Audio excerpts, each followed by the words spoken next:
Hello అండి, welcome to my channel Sindhu creatives. Today మన వీడియోలో మా అమ్మ వాళ్ళ గార్డెన్లో ఉన్న దేవుడికి ఎంతగానో ఇష్టమైన కొన్ని రకాల పూలను చూపించబోతున్నాను. వీటిని మందార పువ్వులు అంటారండి. ఇవి చాలా బాగున్నాయి చూడండి పూలు. ఇవి ఒక్క మొక్క ఉన్నా కూడా చాలా ఎక్కువ పూలు వస్తాయండి. దేవుని పటాలకు పెడితే చాలా అందంగా ఉంటాయి. ఇవి చందనం కలర్ మందార పూలు అండి. ఇవి కూడా బాగున్నాయి చూడండి.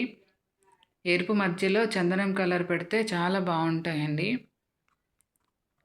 ఈ పువ్వులు శంఖం పువ్వులు అండి. ఇవి శివునికి ఎంతో ఇష్టమైన పువ్వులు. ఈ ఫ్లవర్స్ చూడండి, మీరు సింగిల్ పెటల్ ఉన్న ఫ్లవర్స్ చూసి ఉంటారు. ఇవి 2 పెటల్ ఉన్న చిన్న గులాబీ పువ్వుల్లా అనిపిస్తున్నాయి చూడండి. వీటిని ములుగోరెంటు పువ్వులు అంటారండి.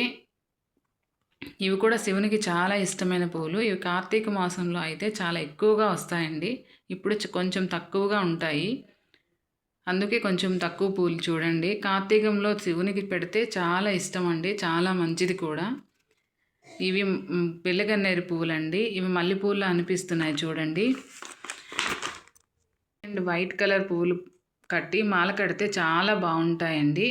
అవకాంచిన పూలండి. ఇవి చాలా బాగుంటాయండి. ఈ పూలు బయట చూడటానికి ఇంకా బాగుంటాయండి. ఇవి అండ్ ఎరుపు పూలు డెకరేషన్ చేస్తే చాలా బాగుంటాయండి. వీటిని డిసెంబరాలు అంటారండి.